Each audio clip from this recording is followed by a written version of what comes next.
Ford est connu et reconnu dans le monde des transports. Mais connais-tu l'histoire de son créateur?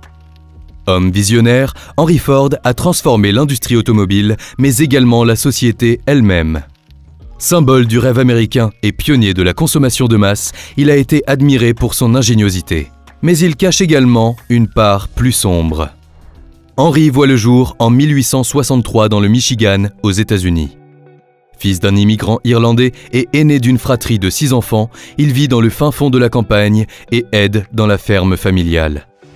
Depuis très jeune, il travaille donc avec des machines agricoles et rapidement, il se voue une passion pour ces engins. Il se met alors en tête qu'il deviendra mécanicien. Très vite, il devient tellement obsédé par ces machines qu'il quitte l'école alors qu'il n'a que 16 ans et il se rend dans le Détroit qui est connu pour avoir beaucoup d'opportunités à l'époque. Cependant, cela s'annonce plus difficile que prévu et il n'arrive pas à subvenir à ses besoins. Après plusieurs échecs, il décide de retourner à la ferme familiale.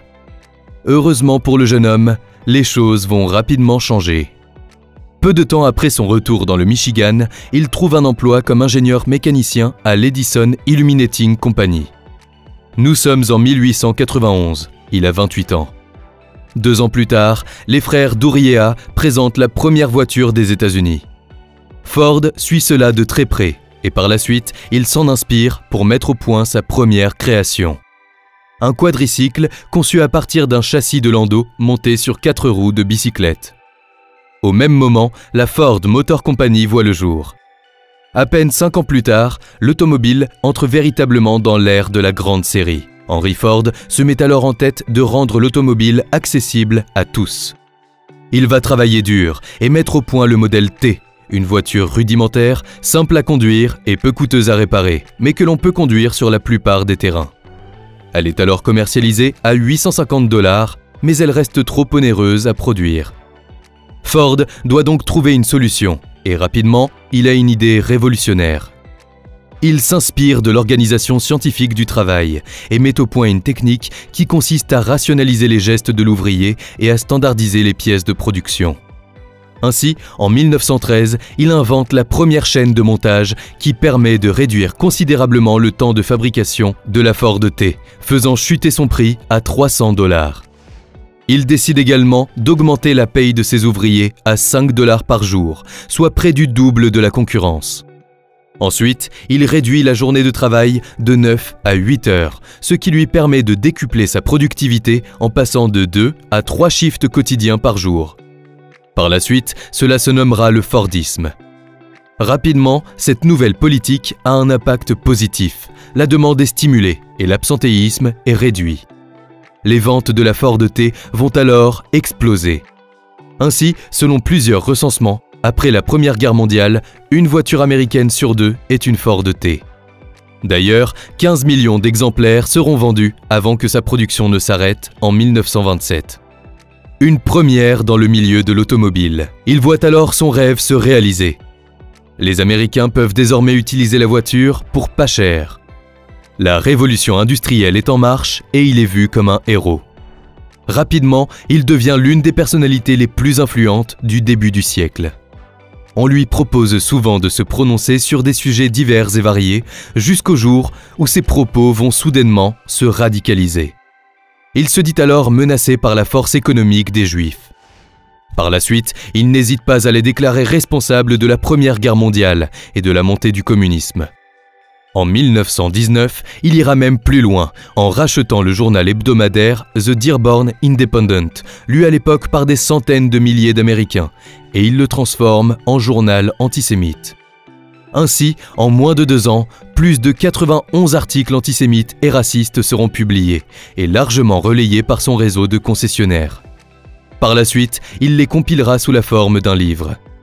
Celui-ci sera alors distribué un peu partout en Europe et sera traduit dans plus de 20 langues. Cependant, l'élite intellectuelle sanctionne rapidement ses propos. Même si Ford reste très populaire auprès de nombreux Américains, un boycott ainsi qu'une pression médiatique ont lieu. Hollywood menace même d'utiliser des Ford dans des carambolages en guise de protestation. Ainsi, en 1927, 7 ans après ses premiers propos déplacés, il finit par céder et présente ses excuses en public, prétendant qu'il ne connaissait pas les messages véhiculés dans son journal. Il ne s'exprimera plus ouvertement à ce sujet, mais de nombreux éléments indiquent qu'il n'a jamais abandonné ses croyances antisémites.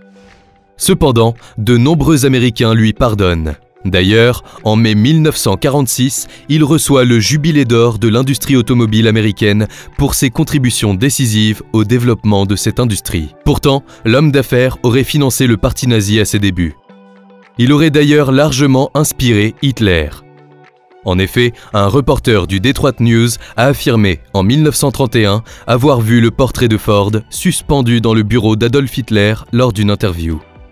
Le dictateur lui aurait dit que l'industriel était une source d'inspiration pour lui. Ford aurait également fourni de nombreux véhicules à l'armée allemande lors de la Seconde Guerre mondiale. Il aurait même été jusqu'à refuser de fournir plusieurs centaines de moteurs d'avion aux forces anglaises, sous prétexte d'être neutre, tandis que son usine allemande tournait à plein régime pour réapprovisionner les nazis. Attention tout de même si beaucoup de spécialistes sont d'accord avec ces propos, aucune preuve écrite n'a été retrouvée, de nombreux documents ayant disparu durant la guerre. De plus, Henry Ford a toujours prétexté avoir perdu le contrôle de ses usines européennes. On peut cependant noter qu'il a reçu la plus haute décoration nazie pour les étrangers le 30 juillet 1938 et qu'il est le seul Américain à figurer dans Mein Kampf. Mais ce n'est pas la seule polémique à laquelle Ford devra faire face. En effet, rapidement, le collectif d'ouvriers se plaint de leur directeur, car il est un homme d'affaires individualiste et exigeant, dont sa politique de rémunération lui permet de dicter des conditions de travail insoutenables sur le long terme. Ils mettent alors en avant qu'ils n'ont pas le droit de discuter entre collègues, qu'ils doivent suivre un rythme endiablé ou encore qu'il n'y a pas de syndicat. Bref, ils ont l'impression d'être traités comme des robots. Certains diront qu'il est obsédé par la discipline et qu'il est désireux de perpétuer des valeurs puritaines qu'il voit peu à peu disparaître de son propre pays. Dans les années 1930, Ford constitue, selon le New York Times, la plus importante troupe militaire privée du monde. En fait, il s'associe à la pègre de Détroit afin de recruter des mercenaires capables d'intimider les syndicalistes et de mener des actions punitives contre les ouvriers grévistes. Henry Ford est également connu pour son contrôle obsessionnel de l'entièreté de sa production. Par exemple, en 1928, il refuse de dépendre des producteurs de caoutchouc asiatiques. Il décide alors de bâtir Fordlandia, une ville industrielle en pleine Amazonie qui lui coûtera des millions de dollars. Il achète plus de 10 000 km² de terrain près d'une rivière au Brésil et construit un vaste complexe avec salle de fête, hôpital, usine dernier cri, habitation avec électricité et eau courante pour les ouvriers, villa pour les cadres. À nouveau, il impose des règles très strictes à son personnel. Mais cette fois-ci, c'est encore pire, car en plus de devoir travailler à un rythme effréné, les ouvriers doivent supporter la chaleur caniculaire. Mais Ford va encore plus loin en interdisant la consommation d'alcool et de tabac, en fermant systématiquement les maisons closes, et il va même jusqu'à vérifier comment le linge propre est séché dans les habitations. Rapidement, des manifestations éclatent. Ainsi, en 1945, la ville est revendue pour presque rien au gouvernement brésilien. Ce projet de ville est donc un véritable échec.